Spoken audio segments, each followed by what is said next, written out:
Hello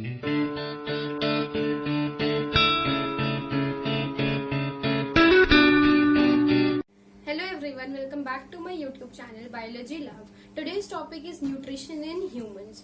हमने आपको पहले वीडियो में बताया था न्यूट्रिशन के बारे में, ऑटोट्रॉफिक न्यूट्रिशन डिस्कस किया था। सेकेंड पार्ट जो है मैंने बोला था कि आएगा, तो सेकेंड पार्ट में आज हम यही डिस्कस करने वाले हैं, nutrition in humans. Nutrition in humans, basically human का न्यूट्रिशन जो होता है वो हेटेरोट्रॉफिक होता है, ठीक। सेकेंड थिंग कि जो ह्यूमन में न्यूट्रिशन होता है, मतलब जो प्रोसेस होता है वो अकम्प्लिश होता है डाइजेशन के प्रोसेस के साथ। मतलब कि डाइजेस्टिव सिस्टम एक पूरा सिस्टम होता है जो क्या करता है, न्यूट्रिशन के प्रोसेस को आगे लेके कंटिन्यू करता है, आगे का प्रोसेस कंटिन्यू करता है। तो डाइजेस्टिव सिस्टम बेसिकली रिस्पॉन्सिबल होता है ह्यूमंस के न्यूट्रिशन के लिए, ठीक है। Okay, now will move on to digestive system, ठीक। अब हम बेसिक जो हमारा टॉपिक है वो डाइजेस्टिव सिस्टम के बारे में हम बात करेंगे। So digestive system consist of alimentary canal. Alimentary canal starts from mouth and leads to anus. Mouth to anus alimentary canal होता है, फाइन। नाउ अब एलिमेंट्री कैनाल के बारे में तो हमने बता दिया। जो फूड हम बाहर से ले रहे हैं, ठीक, जो भी फूड हम कंज्यूम कर रहे हैं वो जब हमारी बॉडी में आ रहा है, उसके बाद उसका प्रोसेस क्या होगा, उसके बाद वो फूड क्या होगा अपनी बॉडी के अंदर, कैसे प्रोसेस होगा, कैसे क्या होगा, तो हर बेसिक के फंक्शंस के लिए अलग अलग ऑर्गन रिस्पॉन्सिबल है, ठीक है। तो यही सारी चीजें मिला करके एक डाइजेस्टिव सिस्टम बनाती हैं। तो पहले अगर हम एक रफली देखते हैं, उसके बाद हम डीप में पढ़ेंगे। सबसे पहली चीज है, जो हमारा फूड होता है वो माउथ में आता है, माउथ से फिर वो इसोफेगस में जाएगा, इसोफेगस या फूड पाइप। इसोफेगस को हम क्या कहते हैं, फूड पाइप भी कहते हैं। फिर फूड पाइप से वो कहाँ जाएगा, स्टमक में जाएगा। स्टमक क्या है, जे शेप्ड ऑर्गन है, एक जे शेप्ड ऑर्गन होता है stomach, okay. Then from stomach it goes to small intestine, from small intestine to large intestine, large intestine के बाद rectum, anus, and then waste material is excreted out, okay. तो ये हमारा एक जर्नल सिंपल सा process था जो हमने एक्सप्लेन किया। अब हम डीप में जाते हैं और डीप में उसको डिस्कस करते हैं। Okay, so will start with mouth itself, fine. Mouth में जो भी फूड हम ले रहे हैं बाहर से, आउटसाइड सोर्स से, उस प्रोसेस को हम क्या कहते हैं, ingestion. The process of obtaining food और टेकिंग इनसाइड, मतलब बाहर से फूड लिया हमने और उसको हम अपने अंदर लेके जा रहे हैं, this process is known as ingestion, okay, the process of taking food inside is known as ingestion, okay। तो ingestion कहाँ हुआ हमारा, माउथ में ही तो होगा। whatever we take it to mouth, तो माउथ में हमारा ingestion हुआ, ठीक है। now अब उस ingestion में ingestion का प्रोसेस हुआ। now क्योंकि जो फूड हम कंज्यूम कर रहे हैं वो सेम टेक्सचर और सेम साइज का नहीं होता, ना तो वो सेम साइज का हो ना सेम टेक्सचर होता है, इवन दो उसका स्ट्रक्चरल कॉम्पोनेंट भी सेम नहीं होता। We take carbohydrates, we take fats, we take vitamins, we take proteins, सब different हैं, सभी कॉम्प्लेक्स हैं और सभी डिफरेंट हैं। तो उनको एक सेम टेक्सचर देने के लिए हम क्या करते हैं, फूड जो होता है उसको हम च्यू करते हैं। Food is basically crushed in our mouth through teeth. Teeth की हेल्प से फूड हमारा क्रश होता है माउथ में, ओके। क्रश होता है, ग्राइंड होता है, क्रश होता है, सो दैट वो एक यूनिफॉर्म स्ट्रक्चर में आ जाए, एक यूनिफॉर्म टेक्सचर हो जाए उसका, ओके। उसके बाद क्या होता है, क्योंकि जो हमारी लाइनिंग होती है, जो हमारी एलिमेंट्री कैनाल है, जो हमारा गट्स की लाइनिंग है, वो बहुत सॉफ्ट होती है, तो वहां पे हार्ड पार्टिकल्स नहीं हम इजिली ले पाएंगे अंदर, ओके। सो फॉर दिस, क्योंकि वो लाइनिंग बहुत स्मूथ होती है, तो जो हमारा फूड पार्टिकल होता है माउथ में, उसको क्या करते हैं, वेट किया जाता है, वेट करते हैं। Food is wetted and then it is easily taken inside the body, okay. अब कभी कभी क्या होता है, when we see some delicious foods, okay, कभी कभी we see some delicious foods और we think of some food, suddenly our mouth waters, we say मुंह में पानी आ गया इसे देख करके, okay. So that is not actually the water, it is basically a fluid. एक फ्लूइड होता है जो हमारी माउथ में सेक्रेट होता है, that fluid is known as saliva, okay, and this saliva is secreted by salivary glands. तो mouth में हमारा क्या सेक्रेट हुआ, माउथ में हमारा सेक्रेट हुआ सलाइवा। ओके, माउथ में हमारा क्या सेक्रेट हुआ, सलाइवा सेक्रेट हुआ। तो माउथ में हमारा सलाइवा सेक्रेट हुआ सलाइवरी ग्लैंड्स की हेल्प से, ठीक है। वो सलाइवा हेल्प करता है फूड को वेट करने में। Once the food gets wetted it can easily pass to the other parts of the alimentary canal, ठीक है। नाउ अब फूड यहाँ पे सलाइवा मिक्स हुआ, उसके साथ फूड वेट हुआ, ये सारी चीजें हो गई। उसके बाद क्या होता है, ये फूड यहाँ से माउथ से ये फूड कहाँ जाता है, ईसोफेगस में जाता है। Oesophagus is also known as food pipe. Oesophagus को हम क्या कहते हैं, फूड पाइप भी बोलते हैं। Oesophagus is also known as food pipe. तो फूड पाइप में गया, फूड पाइप में क्या होता है, मूवमेंट वहां पे होता है, एक मूवमेंट होता है। ऐसा नहीं कि एकदम से फूड हमने लिया और वो एकदम से डायरेक्टली वो चला गया, no, there is a specific movement. एक फूड जब हमारा फूड पाइप के थ्रू नीचे आता है तो वहां एक स्पेसिफिक मूवमेंट होता है। उस मूवमेंट को हम पेरिस्टालिटिक मूवमेंट कहते हैं। पेरिस्टालिटिक मूवमेंट होता है और प्रोसेस क्या होता है, पेरिस्टालिसिस। ओके, तो पेरिस्टालिटिक मूवमेंट में क्या होता है, कॉन्ट्रैक्शन और रिलैक्सेशन होता है। सपोज ये हमारी एलिमेंट्री कैनाल है, this is the oesophagus, sorry this is oesophagus. तो फूड अगर हमारा आया, ओके, तो ये पोर्शन पहले कॉन्ट्रैक्ट करेगा, ओके, यानी कि एक्सपैंड होगा। फिर फूड यहाँ पर पहुंचा, यहाँ पे पहुंचा, ऐसे ऐसे करके फूड जाएगा। तो पहले कॉन्ट्रैक्शन हुआ, फिर ये जब फूड नीचे आएगा तो यहाँ कॉन्ट्रैक्शन होगा और यहाँ पर रिलैक्सेशन हो जाएगा। ओके, एक बार कॉन्ट्रैक्शन हुआ, एक बार रिलैक्सेशन हुआ, एक बार कॉन्ट्रैक्शन हुआ, एक बार रिलैक्सेशन हुआ। जब फूड नीचे आ जाएगा तो वो वाली कॉन्ट्रैक्टेड प्लेस रिलैक्स हो जाएगी, और जब फूड दूसरी जगह जाएगा तो वहां रिलैक्स जो स्पेस रहेगी वो कॉन्ट्रैक्टेड हो जाएगी। तो ये जो बेसिकली कॉन्ट्रैक्शन और रिलैक्सेशन का प्रोसेस होता है, इसको हम पेरिस्टालिसिस कहते हैं। तो दिस इज द मूवमेंट। इसी मूवमेंट के थ्रू हमारा जो फूड होता है वो नीचे जाता है, ठीक। अब एक चीज और है, जो भी फूड हम लोग कंज्यूम करते हैं वो बहुत कॉम्प्लेक्स नेचर का होता है, ठीक है, बहुत कॉम्प्लेक्स नेचर होता है। प्रोटीन्स होते हैं, हाई फैट्स होते हैं, कभी कभी बहुत ज्यादा फैट्स एंड ऑयल्स हम लोग कंज्यूम कर लेते हैं। तो ये सारी चीजें कॉम्प्लेक्स होती हैं, वो बहुत आसानी से बॉडी में ब्रेक नहीं होती। उनको ब्रेक करने के लिए कुछ एक ऐसा हम यूज करते हैं, ओके, जिसकी वजह से वो इजिली ब्रेक हो जाए। तो वो जो चीज हम यूज करते हैं, जो हमारी बॉडी बेसिकली यूज करती है, is known as biological catalyst. Biological catalyst होते हैं, उनको हम क्या कहते हैं, एंजाइम्स कहते हैं। तो बायोलॉजिकल कैटलिस्ट एंजाइम्स होते हैं, बायोलॉजिकल कैटलिस्ट, जो हमारा ये कॉम्प्लेक्स को सिंपल में ब्रेक करते हैं। जो भी कॉम्प्लेक्स फूड अगर हम ले रहे हैं, whatever the complex food we are taking, this is complex food. तो इस कॉम्प्लेक्स फूड को क्या करते हैं, सिंपल फूड में कन्वर्ट करते हैं। सिंपल फूड में कन्वर्ट करते हैं बाय एंजाइम्स, और एंजाइम्स हमारे क्या हैं, बायोलॉजिकल कैटलिस्ट हैं। एंजाइम्स हमारे क्या हैं, बायोलॉजिकल कैटलिस्ट हैं। अब बायोलॉजिकल हमने क्यों कहा, और कैटलिस्ट, देखो पहले कैटलिस्ट के बारे में बताते हैं। कैटलिस्ट क्या होते हैं, कैटलिस्ट वो सब्सटेंसेस होते हैं, या कुछ भी वो हो सकते हैं, बेसिकली सब्सटेंसेस जो रेट ऑफ रिएक्शन बढ़ा देते हैं। रेट ऑफ रिएक्शन, जो भी जिस भी रेट से रिएक्शन हो रही है उस रेट को इंक्रीज कर देते हैं, और इजिली रिएक्शन हो सके उसमें भी हेल्प करते हैं। बायोलॉजिकल क्यों, since these enzymes are present and secreted in our body itself, अपने ही बॉडी के पार्ट सेक्रेट करते हैं इनको, इसलिए हम इन्हें बायोलॉजिकल कैटलिस्ट कहते हैं। तो बायोलॉजिकल कैटलिस्ट होते हैं एंजाइम्स हमारे, ठीक है। अब जो हमने ऊपर पढ़ा था सलाइवा के बारे में, सलाइवा के बारे में पढ़ा था, तो सलाइवा में भी एक एंजाइम प्रेजेंट होता है। सलाइवा में जो एंजाइम प्रेजेंट होता है उसको हम सलाइवरी अमाइलेज कहते हैं, ठीक। सलाइवा में क्या प्रेजेंट होता है, सलाइवरी अमाइलेज प्रेजेंट होता है। ये सलाइवरी अमाइलेज स्टार्च को ब्रेक करता है शुगर में। कॉम्प्लेक्स स्टार्च जो भी हमारा फूड में होता है वो क्या करता है, शुगर में ब्रेक करता है। अब एक क्वेश्चन यहाँ पर अराइज होता है कि क्या एक्चुअल डाइजेशन का जो प्रोसेस होता है वो माउथ से ही शुरू हो जाता है।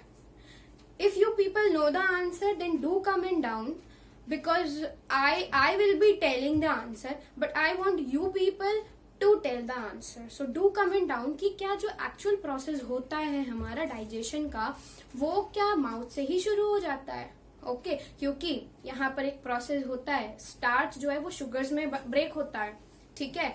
तो रिलेट करिए आप लोग कि क्या सही में डाइजेशन का प्रोसेस यहीं से शुरू हो जाता है? And then let me know your answers. Okay, तो अब हम आगे बढ़ते हैं। अब यहाँ पर हम थे, ईसोफेगस पर हम थे। फूड पाइप से क्या होगा? फूड हमारा पेरिस्टालिटिक मूवमेंट के थ्रू कहाँ जाएगा? स्टमक में जाएगा। Stomach is a J shaped organ. J shaped organ होता है stomach. Okay, stomach is what? Stomach is a J shaped organ. Stomach हमारा क्या होता है? जे शेप्ड ऑर्गन होता है। बेसिकली स्टमक ऐसे करके ऐसे शेप का एक ऑर्गन होता है, like this, and then it reaches like this, something kind of that. यहाँ से हमारी ये फूड पाइप आती है, फूड पाइप है जो ऊपर आ रही है, and this is J shaped organ, J shaped stomach. Okay, this is J shaped stomach. तो हमारा यहाँ पर स्टमक में फूड कहाँ से आया? ईसोफेगस से, फूड पाइप से आया। ओके, यहाँ पर क्या होता है? यहाँ पर जब फूड आया तो जो यहाँ पर जो वॉल्स होती हैं स्टमक की, वो एक्सपैंड हो जाती हैं। जब फूड एंटर करता है तो स्टमक एक्सपैंड हो जाती है। आप एक एक्सपेरिमेंट कर सकते हैं, जब आप खाना खाइए उसके बाद try to just measure your stomach and measure it with empty stomach and then measure it while eating. There will be a slight difference for sure. Okay, there will be a slight difference आएगा क्योंकि ये expand हो जाता है। Okay, expand हो जाता है जब फूड आता है। अब क्या होता है, यहाँ पे जो इसकी वॉल्स हैं, जो स्टमक की वॉल्स हैं, ये स्टमक की वॉल्स कुछ सेक्रीशंस सेक्रीट करती हैं जिनकी वजह से डाइजेशन कंप्लीट हो सके। Okay, they secrete some of the secretions जिनकी वजह से डाइजेशन का प्रोसेस आसानी से हो सके, जो हमारा कॉम्प्लेक्स फूड है वो इजीली ब्रेक हो सके। ठीक, तो यहाँ पे क्या सेक्रीट होता है? HCl सेक्रीट होता है। यहाँ पर बेसिकली स्टमक के वॉल्स में गैस्ट्रिक ग्लैंड्स प्रेजेंट होता है। कौन से ग्लैंड प्रेजेंट होते हैं? गैस्ट्रिक ग्लैंड प्रेजेंट होते हैं। ओके, गैस्ट्रिक ग्लैंड्स प्रेजेंट होते हैं। ये गैस्ट्रिक ग्लैंड्स सेक्रीशंस सेक्रीट करते हैं। क्या क्या सेक्रीट करते हैं? सबसे पहला है HCl। HCl is hydrochloric acid.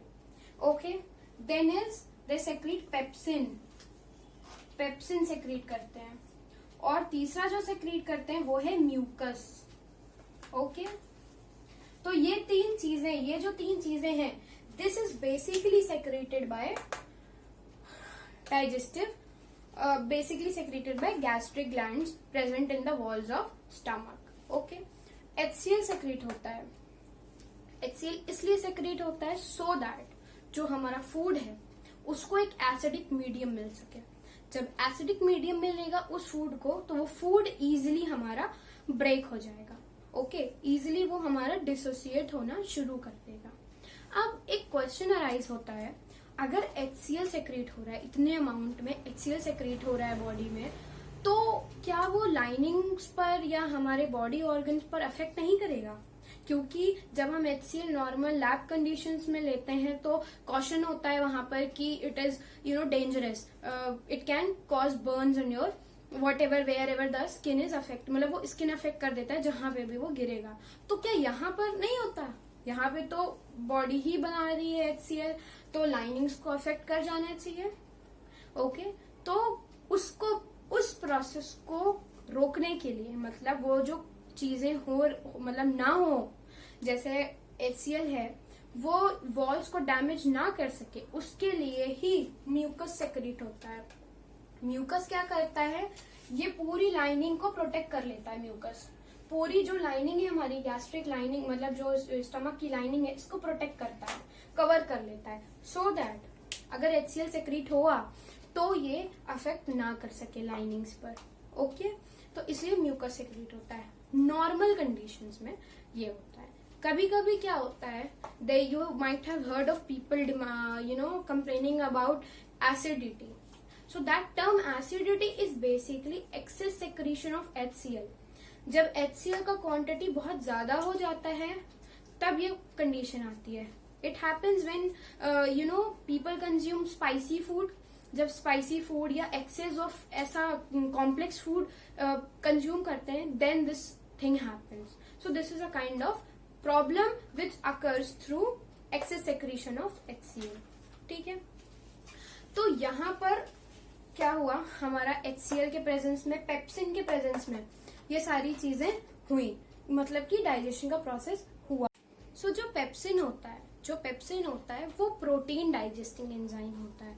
यहाँ पे हमने पेप्सिन की बात की थी कि हमारा जो स्टमक की वॉल है वो पेप्सिन भी सेक्रीट कर रहे हैं. तो पेप्सिन क्या है हमारा, ये प्रोटीन डाइजेस्टिंग एंजाइम्स हैं. ठीक, तो प्रोटीन का डाइजेशन होता है. अब ये सारी चीजें यहाँ हुई, फूड यहाँ पर आया, मिक्स हुआ इन सारे सेक्रीशंस के थ्रू. उसके बाद जो फूड बना यहाँ पे, उस फूड को हम क्या कहते हैं, काइम कहते हैं. That food is known as what, that food is known as chyme, CHYME, chyme. Okay, तो वहां पर जो फूड बना वो काइम होगा.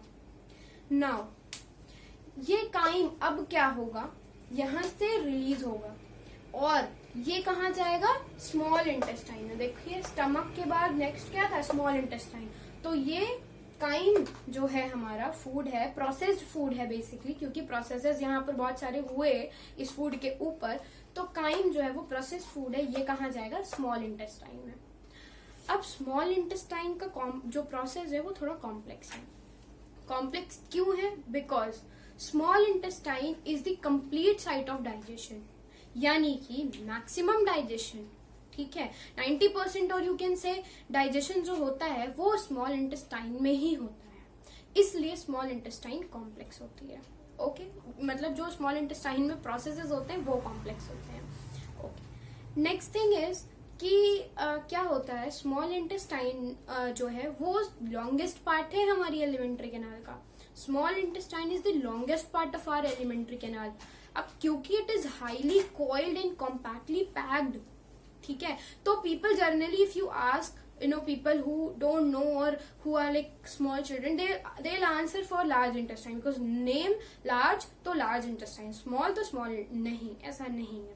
Small intestine is the longest portion of alimentary canal, क्योंकि वो इतनी हाईली कॉम्पैक्टली पैक्ड होती है कि जब हम उसको ओपन करेंगे तो वो लार्ज हो जाती है, मतलब कि लॉन्ग हो जाती है. ओके, अब एक चीज और है कि जो इंटेस्टाइन है, मतलब स्मॉल इंटेस्टाइन है, वो डिफरेंट एनिमल्स के लिए डिफरेंट होती है. डिफरेंट एनिमल्स के लिए डिफरेंट होती है इन द सेंस, जो हर्बीवोर्स होते हैं उनमें क्या होता है, वो बेसिकली क्या कंज्यूम करते हैं, फूड प्लांट्स कंज्यूम करते हैं, सेल्यूलोजिक मैटर कंज्यूम करते हैं. जो हर्बीवोरस एनिमल होते हैं वो सेल्यूलोजिक मैटर कंज्यूम करते हैं. तो सेल्यूलोजिक मैटर जो होता है उसे डाइजेस्ट करने के लिए they need a long small intestine. तो उनमें मतलब हर्बीवोर्स में जो सेल्यूलोज का डाइजेशन होता है वो क्योंकि थोड़ा लंबा होता है, थोड़ा कॉम्प्लेक्स होता है, इसलिए they have longer intestines, small intestines, longer small intestines. But जो कार्निवोर्स होते हैं they basically or purely they eat meat, they purely depend on meat. So वहां पर जो उनकी स्मॉल इंटेस्टाइन होती है वो शॉर्ट होती है. क्यों? क्योंकि meat is easily digested. Meat जो है वो आसानी से डाइजेस्ट हो जाता है, इसलिए उनकी जो स्मॉल इंटेस्टाइन होती है वो छोटी होती है. ओके, अब हम बात करते हैं स्मॉल इंटेस्टाइन में सेक्रीशंस कौन कौन से होते हैं, मतलब कौन कौन से सेक्रीशंस हैं, कहाँ से आ रहे हैं, क्या होता है प्रोसेस. ओके, तो क्या होता है स्मॉल इंटेस्टाइन की बात अगर हम करें, सो this is I am writing है स्मॉल इंटेस्टाइन. ओके, तो स्मॉल इंटेस्टाइन में बेसिकली दो सेक्रीशंस आते हैं. स्मॉल इंटेस्टाइन में दो सेक्रीशंस आते हैं. पहला सेक्रीशन जो होता है वो हमें लिवर से मिलता है और दूसरा सेक्रीशन जो हमको मिलता है वो पेनक्रियास से मिलता है. इन दोनों के सेक्रीशंस रिस्पॉन्सिबल होते हैं स्मॉल इंटेस्टाइन के लिए। लिवर से क्या सेक्रीट होता है? बाइल। ठीक है, बाइल, ये बहुत इंपॉर्टेंट क्वेश्चन है। ठीक है, बहुत इंपॉर्टेंट क्वेश्चन है। बाइल, सबसे ज्यादा बाइल पे क्वेश्चन ये आता है कि बाइल कहाँ बनता है और कहाँ स्टोर होता है। तो बाइल लिवर में बनता है और गॉल ब्लैडर में स्टोर होता है। Bile is made in liver, okay, but stored in gall bladder. तो लिवर में बनता है और गॉल ब्लैडर में स्टोर होता है। पेनक्रियाज पे आते हैं, तो पेनक्रियाज में हमारे पास पेनक्रियाटिक सेक्रीशंस होते हैं, पेनक्रियाटिक जूसेस होते हैं, पेनक्रियाटिक जूसेस होते हैं। ठीक, तो ये दोनों चीजें रिस्पॉन्सिबल होती हैं किसके लिए? हमारा जो इंटेस्टाइन में, स्मॉल इंटेस्टाइन में डाइजेशन का प्रोसेस होता है उसके लिए रिस्पॉन्सिबल होते हैं। ठीक है, अब यहाँ पर क्या क्या सेक्रीट होता है? पेनक्रियाज की बात करें, पेनक्रियाटिक जूस की बात करें, तो पेनक्रियाटिक जूस सेक्रीट करता है ट्रिप्सिन एंड लाइपेजेस। ठीक है, पेनक्रियाटिक जूस क्या सेक्रीट करता है? Trypsin, trypsin and lipases, lipases, okay, trypsin and lipases. Bile में क्या क्या होता है? बाइल सॉल्ट होते हैं, बाइल सॉल्ट्स। यहाँ पर बिलीरुबिन और बिलीवर्डिन भी प्रेजेंट होता है, बिलीरुबिन एंड बिलीवर्डिन, बिलीवर्डिन। ये जो दोनों चीजें हैं, बिलीरुबिन, बिलीवर्डिन, आप हायर क्लासेस में पढ़ेंगे। If you pursue science, basically biology, if you pursue till class 11th, मतलब अगर आप आगे 11th में लेंगे तो पूरा यहाँ पर, क्योंकि एक ये टॉपिक है, वहां पूरा digestive system as a chapter दे रखा हुआ है जो एक ह्यूमन फिजियोलॉजी का पार्ट है। ओके, तो ये सारी चीजें हैं। अब हम बात करते हैं कैसे क्या होता है उसमें। ठीक है, तो स्मॉल इंटेस्टाइन में हमारा काइम आया, प्रोसेस्ड फूड काइम जो था वो हमारा आया। एक चीज और है, जब हमारा फूड स्टमक से स्मॉल इंटेस्टाइन में आ रहा है तो वहां पर एक स्पिंस्टर प्रेजेंट होता है। स्पिंस्टर क्या कह सकते हैं आप? एक फ्लैप लाइक स्ट्रक्चर होता है, वो प्रेजेंट होता है जो रेगुलेट करता है वहां का प्रोसेस। मतलब कि जो आने और जाने का प्रोसेस है, जाना का नहीं, सिर्फ आने का प्रोसेस, जो स्टमक से इंटेस्टाइन में आ रहा है फूड, उसको मतलब क्या करता है? रेगुलेट करता है। और वो बैक फ्लो प्रिवेंट करता है, बैक फ्लो ना हो सके, वापस से फूड ना जा सके स्टमक में, उसको प्रिवेंट करता है।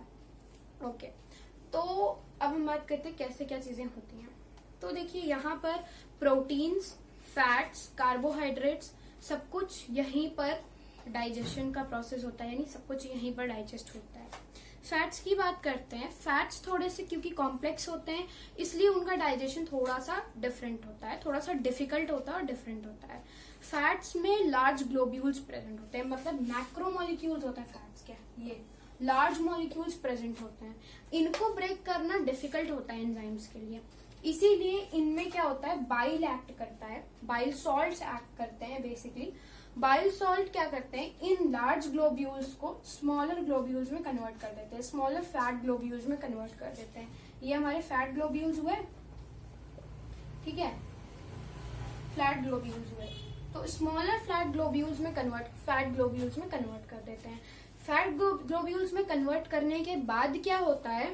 ये इनमें एंजाइम का एक्शन बहुत अच्छे से हो सकता है, एंजाइम बहुत अच्छे से इनमें एक्ट करेगा और इजिली वो डाइजेस्ट हो जाएंगे। तो ये काम किसका होता है? बाइल सॉल्ट का काम होता है यहाँ। और जो यहाँ एंजाइम एक्ट होता है, जो ये इमल्सिफाइड फैट को डाइजेस्ट करता है, जो एंजाइम होता है वो लाइपेज होता है। लाइपेज की हेल्प से, ये जो लाइपेज है, लाइपेज की हेल्प से ये स्मॉलर फैट ग्लोब्यूल्स क्या करते हैं? डाइजेस्ट होते हैं लाइपेज की हेल्प से। ठीक है, तो लाइपेज की हेल्प से फैट्स हमारे डाइजेस्ट हो गए। जो हमारा कार्बोहाइड्रेट होता है वो डाइजेस्ट होता है, और जो हमारा फैट्स है वो डाइजेस्ट होता है, और प्रोटीन्स भी हमारे डाइजेस्ट होता है। प्रोटीन्स, पेप्सिन एक्ट करता है उनमें और प्रोटीन्स को डाइजेस्ट करता है। ये सारी चीजें हुई। अब यहाँ पर एक चीज है कि ये जो स्मॉल इंटेस्टाइन है ये अपना भी तो सेक्रीशन कुछ तो देगी, इंटेस्टिनल वॉल जो है यहाँ पर उसका भी तो सेक्रीशन होगा। तो ये इंटेस्टिनल वॉल्स जो है स्मॉल इंटेस्टाइन की, ये इंटेस्टिनल जूसेस सेक्रेट करती हैं। दीज स्मॉल इंटेस्टाइन वॉल्स, जो स्मॉल इंटेस्टाइन की वॉल्स होती हैं, ठीक है, ये क्या करती है, इंटेस्टिनल जूसेस सेक्रेट करती हैं, इंटेस्टाइनल जूसेस। ये इंटेस्टिनल जूसेस बहुत ही ज्यादा इंपॉर्टेंट है। क्यों? क्योंकि जो फाइनल हमारा डाइजेशन का प्रोसेस है, जो कन्वर्जन है, वो इस पे ही डिपेंड है। ओके, तो जो फाइनली कन्वर्जन होता है वो इंटेस्टिनल जूस में ही, मतलब जूसेस से ही होता है। ओके, तो क्या होता है, इंटेस्टिनल जूस किस पे एक्ट करते हैं, इंटेस्टिनल जूस एक्ट करेंगे हमारे प्रोटीन्स पर, प्रोटीन्स पर एक्ट करके अमीनो एसिड बनाएंगे। Let me right it so that वो क्लियर हो जाए आसानी से। तो इंटेस्टिनल जूस की अगर बात करें तो देखिए, इंटेस्टिनल जूस है,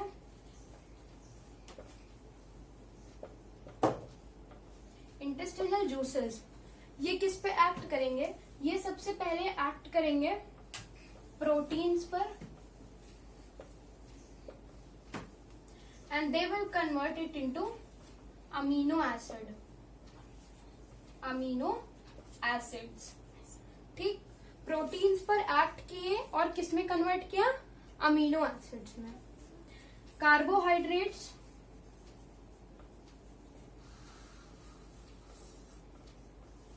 कार्बोहाइड्रेट्स पर एक्ट करेंगे, किस में कन्वर्ट करेंगे, ग्लूकोज में। इसको याद करना बहुत इंपॉर्टेंट है क्योंकि ये क्वेश्चंस आते हैं, कौन सा सेक्रीशंस कहाँ हो रहा है, कैसे हो रहा है, ये क्वेश्चंस इंपॉर्टेंट है, तो ये आते हैं। कार्बोहाइड्रेट किस में कन्वर्ट हुआ, ग्लूकोज में। प्रोटीन किस में कन्वर्ट हुआ, अमीनो एसिड में। और जो तीसरा है हमारा फैट, वो किस में कन्वर्ट हो गए, फैटी एसिड में, as well as fatty acids and किसमें, ग्लाइसरॉल में, फैटी एसिड्स एंड ग्लाइसरॉल्स में कन्वर्ट हो गए। तो इंटेस्टिनल जूस का ये इंपॉर्टेंट एंड मेन फंक्शन है। प्रोटीन्स को किस में कन्वर्ट किया, अमीनो एसिड में कन्वर्ट हुआ, कार्बोहाइड्रेट ग्लूकोज में कन्वर्ट हुआ, फैट्स हमारा फैटी एसिड्स और ग्लिसरॉल्स में कन्वर्ट हो गया। तो ये सारी चीजें हुई इंटेस्टाइन में, मतलब इंटेस्टिनल जूसेस के थ्रू। तो कॉम्प्लेक्स था, थोड़ा सा प्रोसेस था क्योंकि दो हमें सेक्रीशंस मिले थे। पहला सेक्रीशन जो था वो पेनक्रियास का था, दूसरा लिवर का था। पेनक्रियास से पेनक्रियाटिक जूस मिला था, लाइपेज और ट्रिप्सिन जो बना रहे थे। ओके, उसके बाद हमें यहाँ से मिला लिवर से, जो हमारा बिलीरुबिन और बिलीवर्डिन बाइल सॉल्ट्स बना रहे थे। उसके बाद हमारा इंटेस्टाइन आया, मतलब इंटेस्टिनल जूसेस आए। इंटेस्टिनल जूसेस ने ये सारा प्रोसेस किया, तो फाइनली ये सारी चीजें हमें मिल गई। अब क्या होता है, इंटेस्टाइन में स्मॉल जो मतलब इंटेस्टाइन है उसके वॉल्स में विलाई प्रेजेंट होते हैं। विलाई क्या है, फिंगर लाइक प्रोजेक्शंस है। ओके, तो विलाई देखो क्या होता है, विलाई प्रेजेंट होते हैं। जैसे ये हमारी स्मॉल इंटेस्टाइन का अगर हम एक ऐसे हम बनाते हैं, यहाँ पर मान लीजिए, तो ये फिंगर लाइक प्रोजेक्शंस प्रेजेंट होते हैं। ठीक है, फिंगर लाइक प्रोजेक्शंस प्रेजेंट होते हैं। इन फिंगर लाइक प्रोजेक्शंस को हम विलाई कहते हैं। ये small numerous finger like projections हैं जो स्मॉल इंटेस्टाइन की वॉल्स में प्रेजेंट होते हैं। ये सरफेस एरिया इंक्रीज करते हैं, as well as what they do, they are richly supplied with blood capillaries. इनमें क्या होता है, ब्लड कैपिलरीज प्रेजेंट होते हैं। They are richly supplied with blood capillaries, इनमें ब्लड कैपिलरीज प्रेजेंट होती है। तो ये हमारी क्या हो गई, ब्लड वेसल्स और ब्लड कैपिलरीज। ब्लड वेसल्स मान लो, ठीक है, they are richly supplied with blood vessels. तो यहाँ पर क्या होता है, जो प्रोसेस्ड फूड हो गया, मतलब डाइजेस्टेड फूड है, वो ये विलाई के थ्रू अब्सॉर्ब होता है। और अब्सॉर्ब होने के बाद क्या होता है, जो ब्लड वेसल्स हैं इनके थ्रू ये सेल्स में पहुंच जाता है फूड। सेल्स में ब्लड वेसल्स के थ्रू, ब्लड के थ्रू पहुंच जाता है। सेल्स में लेने के बाद सेल अपना मेटाबॉलिक फंक्शन कंटिन्यू करता है, वहां से एनर्जी लेता है और बाकी के प्रोसेसेस को कंटिन्यू करता है। ओके, अब जो बचा हुआ फूड है, मतलब कि और जो बाकी का प्रोसेस हुआ, मैक्सिमम डाइजेशन तो हमारा स्मॉल इंटेस्टाइन में फिनिश हो गया। अब जो आगे का और लेफ्ट ओवर फूड है या अनडाइजेस्टेड कह लीजिए फूड जो है, वो हमारा कहाँ जाता है, लार्ज इंटेस्टाइन में। कहाँ गया, लार्ज इंटेस्टाइन में गया। लार्ज इंटेस्टाइन में गया, यहाँ पर और विलाई प्रेजेंट होते हैं, मतलब more number of villi are present here. तो लार्ज इंटेस्टाइन में और ज्यादा विलाई प्रेजेंट होते हैं। यहाँ पर क्या होता है, और ज्यादा एब्जॉर्प्शन होगा। एब्जॉर्प्शन होगा, मैक्सिमम एब्जॉर्प्शन होगा, जितना वाटर एब्जॉर्ब हो सके एब्जॉर्ब हो जाएगा। जो भी फूड एब्जॉर्ब होने की टेंडेंसी होगी एब्जॉर्ब हो जाएगा। उसके बाद जो left rest undigested waste product होगा, क्योंकि वो तो वेस्ट हो गया, जितना एब्जॉर्ब होना था एब्जॉर्ब हो गया, अब जो बचा वो वेस्ट है। तो वो वेस्ट प्रोडक्ट हमारा कहाँ जाएगा, रेक्टम में चला जाएगा। जो वेस्ट प्रोडक्ट है वो कहाँ जाएगा, रेक्टम में जाएगा। And then from rectum to anus. हमारा जो वेस्ट प्रोडक्ट है, अनडाइजेस्टेड वेस्ट प्रोडक्ट, वो हमारा रेक्टम में स्टोर होगा। ओके, रेक्टम में स्टोर होगा। एक न्यूरल रिफ्लेक्स जनरेट होता है। न्यूरल रिफ्लेक्स क्या जनरेट होता है, अर्ज ऑफ डेफिकेशन। ओके, कि इसे एक्सक्रीट आउट अप करना है, तो एक न्यूरल रिफ्लेक्स जनरेट होगा। फाइनली ये एनस के थ्रू हमारा वेस्ट प्रोडक्ट बाहर एक्सक्रीट आउट हो जाएगा। यहाँ पर एक स्पिंस्टर प्रेजेंट होता है जिसको हम एनल स्पिंस्टर कहते हैं। वो क्यों प्रेजेंट होता है, रेगुलेट करने के लिए, जो हमारा वेस्ट मटेरियल है वो इजिली पास हो जाए, इजिली डेफिकेट आउट हो जाए। ओके, और बैक फ्लो ना हो सके, बैक फ्लो ना हो वेस्ट प्रोडक्ट का। अगर वेस्ट प्रोडक्ट का बैक फ्लो हो गया तो प्रोसेस इज डिफरेंट, मतलब वो तो गलत है, होना ही नहीं चाहिए बैक फ्लो। तो बैक फ्लो प्रिवेंट करने के लिए वहां पे स्पिंस्टर प्रेजेंट होता है जो रेगुलेट करता है। फाइनली एनस के थ्रू हमारा वेस्ट प्रोडक्ट बाहर एक्सक्रीट हो गया। Now this removal of waste is also known as excretion and also known as egestion. Okay, ejection or egestion. Okay, ejection कहेंगे या egestion कहेंगे। तो removal of waste is ejection or egestion। तो यहाँ से यहाँ पे हमारा प्रोसेस डाइजेशन का कंप्लीट होता है। So this was all about the process of digestion or the nutrition in human beings. Hope you have understood, and please do not skip the videos. If you will skip the videos, you won't be able to. You might miss some of the important parts. एक चीज हमें और discuss करनी थी जो बहुत important है। Questions की बात करते हैं, कैसे क्वेश्चंस आ सकते हैं। तो अगर हम बोर्ड्स लेवल की बात करें तो जो क्वेश्चंस आते हैं वो सिंपल एक क्वेश्चन भी आ सकता है कि डाइजेस्टिव सिस्टम एक्सप्लेन करो। तो डाइजेस्टिव सिस्टम यही सारी चीजें हैं। आप एक एक लाइन लिख करके, मतलब एक एक पॉइंट लिखेंगे कि स्मॉल इंटेस्टाइन में ऐसा होता है वैसा होता है, एक्सप्लेन हो जाएगा। एक क्वेश्चन और आ सकता है कि इंटेस्टाइन, स्मॉल इंटेस्टाइन में क्या प्रोसेस होता है, कैसे होता है, ये क्वेश्चन आ सकता है। तो ये आप पढ़ लीजिएगा अच्छे से। When we talk about the competition levels की अगर हम बात करें तो वहां पे जो चीज बहुत इंपॉर्टेंट होती है, समझने वाली होती है, याद करने वाली होती है, वो ये होती है कौन सा एंजाइम कहाँ से सेक्रीट हो रहा है, कौन सा एंजाइम क्या फंक्शन करेगा, कौन सा एंजाइम किसके लिए रिस्पॉन्सिबल है। ये सारी चीजें बहुत इंपॉर्टेंट है। वहां पर एंजाइम्स के बारे में ही पूछा जाएगा। सलाइवरी अमाइलेज कहाँ सेक्रीट हो रहा है, कौन सेक्रीट कर रहा है, कैसे सेक्रीट हो रहा है, क्या फंक्शन है।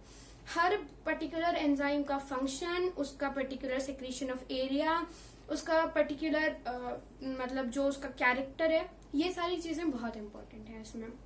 बाकी फिगर है, फिगर दे सकता है कि this is the figure, mark the correct labelling और आइडेंटिफाई द करेक्ट लेबलिंग, और विच इज द ऑप्शन ए यहाँ पर क्या होगा, ऑप्शन बी यहाँ पर क्या होगा। ये सारी चीजें भी रिस्पॉन्सिबल हैं। ये सारी चीजें भी आ सकती हैं क्वेश्चंस में। ओके, तो this was about the thing कि हमारा प्रोसेस कैसे होता है डाइजेशन का, क्या इंपॉर्टेंट क्वेश्चंस हो सकते हैं।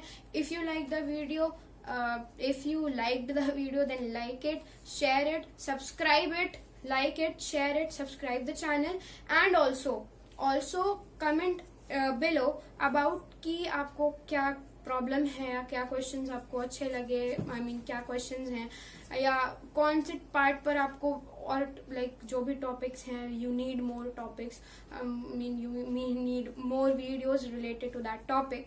So do comment down and and this portion of मतलब जो हमारा टॉपिक है न्यूट्रिशन का is finished and I will be soon coming to the next video which is the next topic जो हम अपनी नेक्स्ट वीडियो में बताएंगे. So thanks for watching.